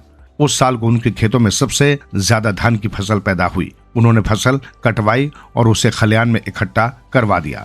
एक रात उन्हें सपने में सरिता माता दिखाई दी, जो नदी की लहरों पर खड़ी कुपित स्वर में उनसे कह रही थी, गोनू, तुमने मेरे साथ छल किया है। बलि के नाम पर तुमने मुझे खटमलों की भेंट दी है। खटमल तो परजीवी होते हैं, वे तो स्वयं ही मानव रक्त पीकर अपना पोषण करते हैं। कोई भी देवी देवता किसी परजीवी की बलि स्वीकार नहीं करता। इसलिए मैं तुम्हें शाप देती हूँ कि तुम्हें एक टोकरी भर धान से अधिक और कुछ न मिलेगा। आंखें खुली तो गोनू चिंतित हो उठे। तभी एक विचार उनके मन में कूदा, क्यों न 108 मन धान रखने के योग्य कोई पक्का गड्ढा बनवाया जाए। ये विचार आते ही वे एक बड़ा सा गड्ढा बनवाने में जुट गए। उन्होंने गड्ढे के मुंह पर एक टोकरी रख दी और उसके पैंदे को काट दिया। पैंदी कटी उस टोकरी में वे धान डलवाने लगे। अब स्थिति ये थी कि कितना भी धान डाला जाता सब गड्ढे में समा जाता। धान का आता पता ही नहीं लगता। जब तक गड्ढा भरा नहीं, ऊपर रखी टोकरी खाली ही रही। अंततः वो समय भी आया जब टोकरी धान से भर गई। उस रात को गोनू ने फिर से एक सपना देखा। नदी की लहरों पर खड़ी सरिता माता उनसे कह रही थी, गोनू, मैं तुम्हारी चतुराई से प्रसन्न हूँ। आखिर हो तो तुम काली माँ के परम भक्त। मैं काली माँ को नाराज नहीं करना चाहती, इसलिए अपना पहले दिया हुआ शाप वापस ले रही हूँ। मैं तुम्हें वरदान देती हूँ कि आगामी जीवन में तुम हमेशा चिंता मुक्त रहोगे। चमत्कारी तलवार। काशी से वापस लौटते हुए अगले दिन बुलाखीराम नाई ने एक नए नगर में जो कुछ देखा उसका विवरण इस प्रकार है। बुलाखीराम ने देखा कि एक बहुत ही दरिद्र दीनहीन व्यक्ति से जिसके वस्त्र फटे हुए थे, दाढ़ी बड़ी हुई थी। राजा के 4 सिपाही राजा के पास ले जाने का आग्रह कर रहे थे, लेकिन वो व्यक्ति बार बार उनसे राजा के पास न ले जाने का आग्रह कर रहा था। कौन था वो दरिद्र व्यक्ति? राजा के सिपाही क्यों उसे राजा के पास ले जाना चाहते थे और वो क्यों राजा के पास नहीं जाना चाहता था? इन्हीं बातों के विषय में सोचते हुए बुलाखीराम वापस लौट आया। रात के समय जब दोनों ने भोजन कर लिया और बुलाखी ने पटेल का बिस्तर लगाकर उसके एक किनारे हुक्का भरकर रख दिया, तो पटेल ने बिस्तर पर बैठकर बुलाखी से पूछा, हाँ तो भाई बुलाखीराम, अब बताओ आज कौन सी विचित्र बात इस शहर में देखा है? इस पर बुलाखीराम ने शाम के समय जो कुछ देखा था सब कह सुनाया। सुनकर पटेल ने कहा, भाई बुलाखीराम, यहाँ से पश्चिम की दिशा में 100 कोस की दूरी पर एक नगर है धर्मपुर। उस नगर में राजबीर सिंह नाम का एक क्षत्रिय रहता था। उसकी पत्नी का नाम रामवती था। दोनों पति पत्नी प्रसन्नता पूर्वक जीवन व्यतीत करते थे। कुछ दिन बाद ईश्वर की कृपा से उनके यहाँ एक पुत्र पैदा हुआ, जिसका नाम उन्होंने कमल रखा। कमल जैसे जैसे बड़ा होता गया, माता पिता का अत्यधिक लाड प्यार मिलने के कारण वो जिद्दी हो गया था। माता पिता भी क्योंकि उसकी प्रत्येक जिद पूरी कर देते थे, अतः उसकी जिद करने की आदत बढ़ती गई। धीरे धीरे वो 20 वर्ष का नवयुवक हो गया। संयोग से उसी दौरान प्रकृति ने अपना प्रकोप दिखाया। एक भयंकर भूकंप उस शहर में आया, जिसके कारण न सिर्फ कमल का मकान अपितु शहर की भी अधिकांश इमारतें ध्वस्त हो गईं। सैकड़ों लोग मलबे के नीचे दबकर मर गए। हजारों लोग जख्मी हो गए। मरने वालों में कमल के माता पिता भी थे। इस दारुण दुख के कारण कमल के दिल पर भारी आघात लगा। उसने जैसे तैसे अपने माता पिता का अंतिम क्रियाक्रम संपन्न किया और फिर अपनी स्थिति पर सोचने लगा। मकान तो रहने योग्य रह ही नहीं गया था, धन भी उसके पास कुछ खास नहीं था। अब उसे ये चिंता हुई कि उसका गुजारा कैसे होगा। माँ बाप का लाडला होने के कारण कभी उसने ऐसा कोई काम सीखने का प्रयास ही नहीं किया था जो आगे चलकर उसकी जीविका उपार्जन करने में सहायक होता, और मेहनत मजदूरी का काम वो करना नहीं चाहता था। जब तक माता पिता द्वारा अर्जित धन उसके पास रहा, वो उससे अपना गुजारा चलाता रहा। लेकिन जब वो धन समाप्त हो गया तो स्थिति भूखों मरने की आ पहुंची। तब उसने विचार किया कि नगर छोड़कर किसी दूसरे नगर में चलना चाहिए। इस नगर में तो सभी लोग उसे जानते हैं, इसलिए वो यहाँ भीख भी नहीं मांग सकता। लेकिन परदेश में ऐसी कोई परेशानी नहीं है, वहां वो भीख मांगकर भी अपना गुजारा कर लेगा। तब भी उसे पहचानने वाला कोई नहीं है। ऐसा विचार कर वो अपना नगर छोड़कर परदेश के लिए चल पड़ा। कमल निरंतर 8 दिन एक ही दिशा में आगे बढ़ता रहा। उसे भूख लगती तो वो जंगली बेर या कंदमूल फल आदि तोड़कर खा लेता और किसी नदी या सरोवर का जल पीकर अपनी प्यास मिटा लेता। एक दिन वो एक ऐसे जंगल में पहुंचा जहाँ न कोई तालाब था और न कोई नदी। उसे प्यास लगी हुई थी, अतः वो पानी की तलाश में इधर उधर भटकने लगा। काफी दूर चलने पर उसे एक अम्रकुंज नजर आया। उस अम्रकुंज में सिर्फ आम के ही वृक्ष नहीं थे, दूसरे भी अनेक प्रकार के वृक्ष थे जिन पर फल लगे हुए थे। कुंज के बीचों बीच एक मनोरम सरोवर था, जिसमें नाना प्रकार के जलचर किलोल कर रहे थे। कुंज में पहुंचकर कमल ने सबसे पहले तो सरोवर से भरपेट पानी पिया, फिर वृक्षों से कुछ फल तोड़े और अपनी भूख शांत की। तत्पश्चात वो एक वृक्ष का सहारा लेकर पृथ्वी पर बैठ गया। वह परिश्रम के कारण बुरी तरह से थका हुआ था, अतः जल्दी ही उसे नींद आई और वो सो गया। वो अमरकुंज परियों के राजा का था। उसने अपनी बेटी शबनम के लिए उस अमरकुंज का निर्माण कराया था। परियों की शहजादी शबनम कभी कभी अपनी सखियों के साथ सैर करने के लिए आती रहती थी। जिस दिन की ये घटना है, संयोग से अपनी सहेलियों के साथ वो वहां आई हुई थी। कमल को जब उसने अपने अमरकुंज में बेसुध सोए हुए देखा तो वो उस पर मोहित हो गई। परियों की शहजादी ने जब अपनी पायल झंझनाई तो उनके घुंघरुओं की आवाज सुनकर कमल की नींद टूट गई। आंख खोलकर देखा तो सामने एक परी जात को पाया। दोनों की आंखें मिली, दोनों ही एक दूसरे के अदृश्य प्रेम में बंध गए। फिर तो उनमें देर तक बातें होती रही। परियों की शहजादी ने कमल को अपना परिचय दिया और कमल ने उससे अपनी आप बीती सुना दी। कमल की दास्तान सुनकर परी शबनम का दिल पसीज उठा। उसे कमल पर दया आ गई।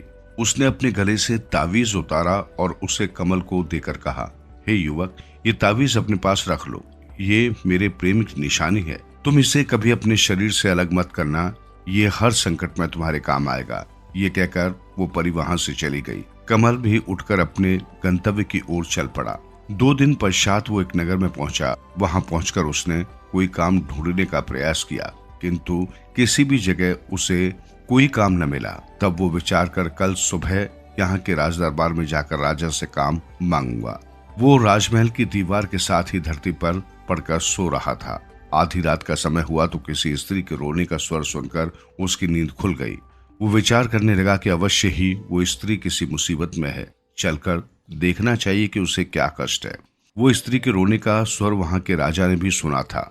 वो उस समय जाग रहा था, ये देखने के लिए कि उस दुखियारी स्त्री को क्या कष्ट है जो वो आधी रात को इस प्रकार रो रही है। राजा महल से निकलकर उस दिशा में चल पड़ा जिधर से रोने का स्वर आ रहा था। उधर कमल भी राजा से पहले उस स्त्री के रोने की दिशा में चल पड़ा। कमल राजा से पहले उस स्त्री के पास पहुंचा। उस स्त्री ने अच्छे वस्त्र आभूषण धारण किए हुए थे। कमल ने उसके पास जाकर पूछा, हे देवी, तुम्हें क्या कष्ट है जो आधी रात के समय में इस प्रकार विलाप कर रही हो? ये सुनकर उस स्त्री ने रोना बंद कर दिया। बोली, मेरा दुख जानकर क्या करेगा बेटा, तू तो स्वयं ही इस नगर में कोई परदेशी जान पड़ता है। तेरी हालत भी किसी दीनहीन व्यक्ति जैसी दिखाई दे रही है। मेरा दुख तो वही व्यक्ति दूर कर सकता है जो हर तरह से सामर्थ्य रखता हूँ। हे देवी, सुनकर कमल ने कहा, जब अपने मुख से मुझे बेटा कहा है तो अपने बेटे से अपना दुख जरूर कहो। भला बेटा माँ के काम नहीं आएगा तो कौन आएगा? रहा दीनहीन होने की बात, मैं दीनहीन जरूर हूँ, यहाँ परदेशी भी हूँ, लेकिन सामर्थ्य में किसी से कम नहीं हूँ। तुम सेवा बताओ, मैं भी उसे पूरी करने की कोशिश करूंगा। तो सुन बेटा, स्त्री बोली, मैं अपने दुख के लिए नहीं, यहाँ के राजा के दुख के लिए रो रही हूँ। मैं इस राज्य की राज्य लक्ष्मी हूँ। कल यहाँ के राजा का इंतकाल हो जाएगा, तब मुझे ऐसे प्रजापालक राजा का राजमहल त्याग कर कहीं अन्यत्र जाना पड़ेगा।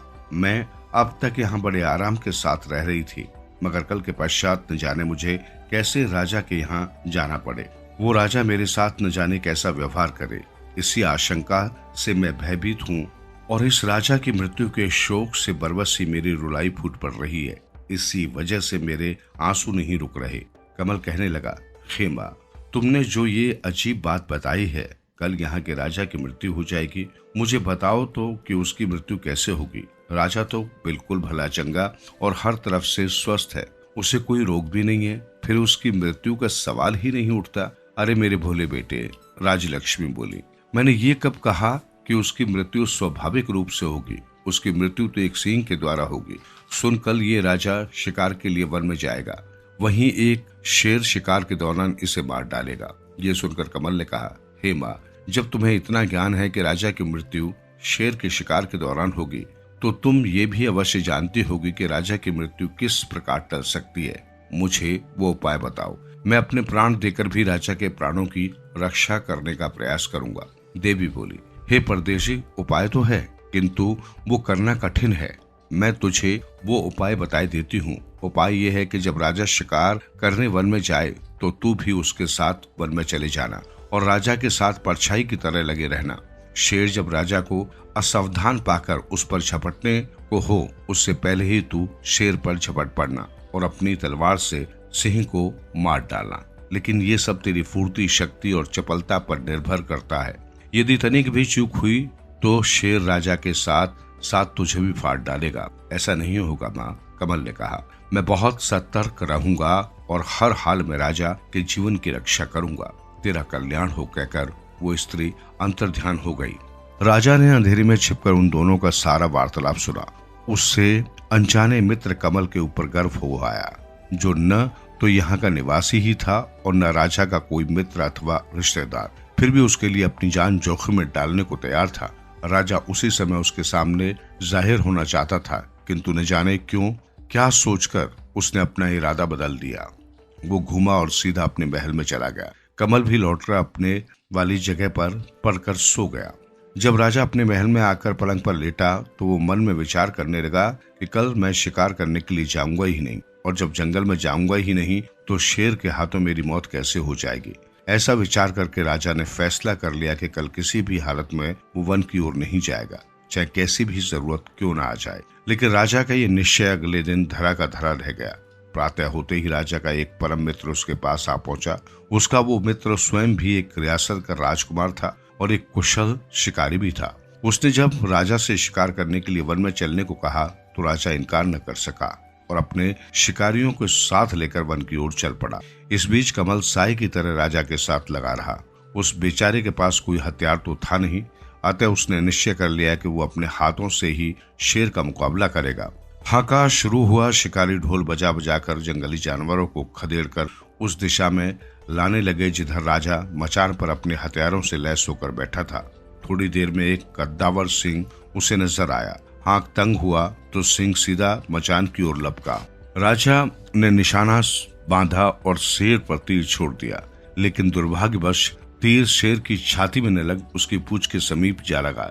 इससे शेर क्रोधित हो गया और उसने मचान की ओर छलांग लगा दी। इस बार राजा ने उसकी ओर अपना भाला फेंका तो शेर की पीठ में जा धंसा। शेर ने एक झुरझुरी सी ली, अपनी पीठ लहराई और राजा का फेंका हुआ भाला उसकी पीठ से निकलकर नीचे गिर गया। इस बीच मचान के पास खड़ा कमल मूक दर्शक की तरह खड़ा रहा। शेर से नंगे हाथों भिड़ने की उसकी हिम्मत नहीं हुई। तभी अचानक उसे याद हो आया कि परी शबनम ने उसे एक ताबीज दिया था और कहा था कि ये ताबीज प्रत्येक संकट में उसकी रक्षा करेगा। कमल ने तब उस ताबीज को आजमाने का निश्चय कर लिया। उसने गले में लटके ताबीज को रगड़ा। रगड़ते ही तुरंत एक चमत्कार हुआ। शबनम वहां प्रकट हुई और एक चमत्कारी तलवार उससे सौंप कर बोली, मुकाबला करो युवक, जीत तुम्हारी हो गई। ये कहकर वो तुरंत ही अंतर्ध्यान हो गई। सब कुछ इतनी जल्दी घटा कि राजा ये जान ही नहीं सका कि कब परी वहां प्रकट हुई और कब अंतर्ध्यान हो गई। बहरहाल कमल के हाथों में तो अब एक अमोघ अस्त्र आ चुका था। अगली बार जब सिंह राजा की ओर उछला तो उसने एक भी क्षण का समय गवाए बिना तलवार शेर के पेट में घुसेड़ दी। शेर मरकर भूमि पर गिर पड़ा। शेर के मरते ही राजा का आतंकित चेहरा फिर से खिल उठा। राजा के साथ गए सभी शिकारी भी शोर मचाने लगे कि राजा ने शेर का शिकार कर लिया है।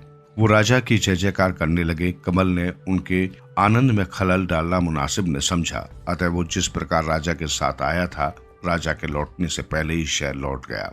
दूसरे दिन राजा को कमल का ध्यान आया। उसने गंभीरता से सोचा तो उसे ज्ञात हुआ कि सिंह की मृत्यु उसके भाले से नहीं, उस अनजान मददगार की तलवार से हुई थी, जो किसी देवदूत के समान अचानक ही वहां उसकी सहायता के लिए पहुंच गया था।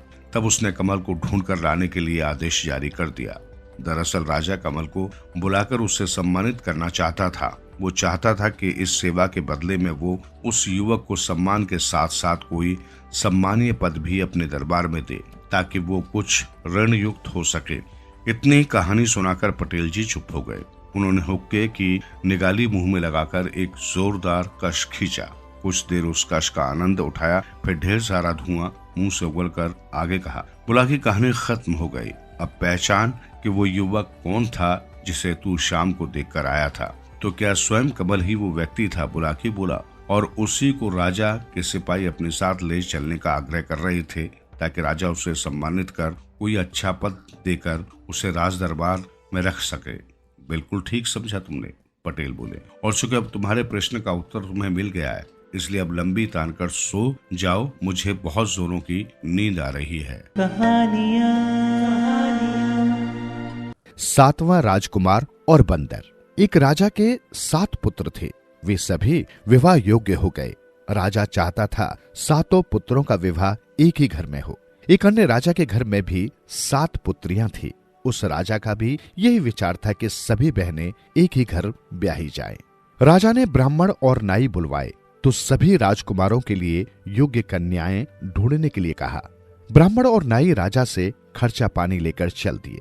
जब वे तीसरे राज्य में पहुंचे तो उन्हें पता चला कि इस राजा की भी 7 राजकुमारियां हैं और वो भी एक ही घर में विवाह करना चाहता है। ब्राह्मण और नाई ने राजा से बात की। वो मान गया और कुड़माई पक्की हो गई। लगन पत्री देखी गई और बात पक्की हो गई। आते आते विवाह का दिन भी आ गया। 7 भाइयों की बारात तैयार हुई। इनमें से सबसे छोटे भाई ने कहा, भाई राजपाट अकेला नहीं छोड़ना चाहिए, मैं यहाँ पीछे रह जाता हूँ, क्योंकि राजा भी बारात में जाएंगे। कोई पीछे लूट मचा दे तो शर्म की बात होगी। विचार विमर्श के बाद 7वां भाई वहीं रुक गया। 6 भाइयों की बारात चली। बारात को एक जगह रात पड़ गई, वहां डेरा डाल दिया गया। वहां वासुकी नाग आ गया। नाग ने राजा से कहा कि मैं कुछ मांगना चाहता हूं, मुझे वचन दे। राजा ने वचन दे दिया। वासुकी नाग ने कहा, बारात में 7वीं पालकी खाली चली है, इस पालकी की राजकुमारी मुझे दे देना। राजा ने वचन दिया था, मानना पड़ा। दूसरे दिन बारात पहुंची, लगन बेदी सब कुछ हुआ और तीसरे दिन बारात वापस लौटी। 7वीं बहन नाग ने ले ली, 6 महल में आई। बेचारा 7वां भाई पालकी का इंतजार ही करता रह गया। एक दिन छोटे भाई को एक भाभी ने ताना मारा कि यदि तू सूरमा होता तो हमारी बहन को ले आता। उसे बड़ी ठेस लगी। वो घोड़े पर सवार हो निकल पड़ा। घोड़े का एक मित्र था बंदर, वो भी उनके साथ हो लिया। चलते चलते रास्ते में एक दरिया आया। घोड़े ने वहां पानी पिया। घोड़े के पानी पीने से दरिया आधा रह गया। फिर बंदर ने पानी पिया तो दरिया पूरा ही सूख गया। वासुकी नाग पाताल लोक में उस राजकुमारी की गोद में मजे से सो रहा था। बंदर पाताल लोक पहुंच गया और राजकुमारी को उठाकर दरिया के रास्ते बाहर भेज दिया। वो स्वयं धीरे धीरे वासुकी नाग की टांग दबाने लगा ताकि उसे नींद आ जाए। बंदर को ये पता था कि नाग से बचना उतना आसान नहीं है। वो किनारे बैठ नाग के जागने का इंतजार करने लगा। जब नाग जागा तो उसने देखा बंदर एक पेड़ के नीचे रस्सी बना रहा था। नाग ने पूछा कि ये क्या कर रहे हो? तो बंदर ने कहा, आज बड़ा भूकंप आएगा, इतना कि घर छप्पर सब उड़ जाएंगे। मैंने रस्सी बना अपने को इस पेड़ से बांध लेना है ताकि बचा रहूं। वासुकी नाग डर गया।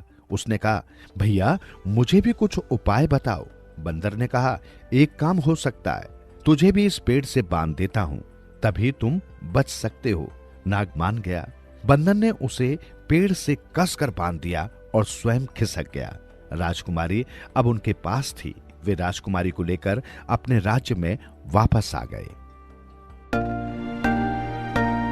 सुनते रहो दिल से यूं ही कहानियां कहानियां आपकी, हमारी और सबकी, जो दिलों को छू लेती है। सुनते रहें कहानियां।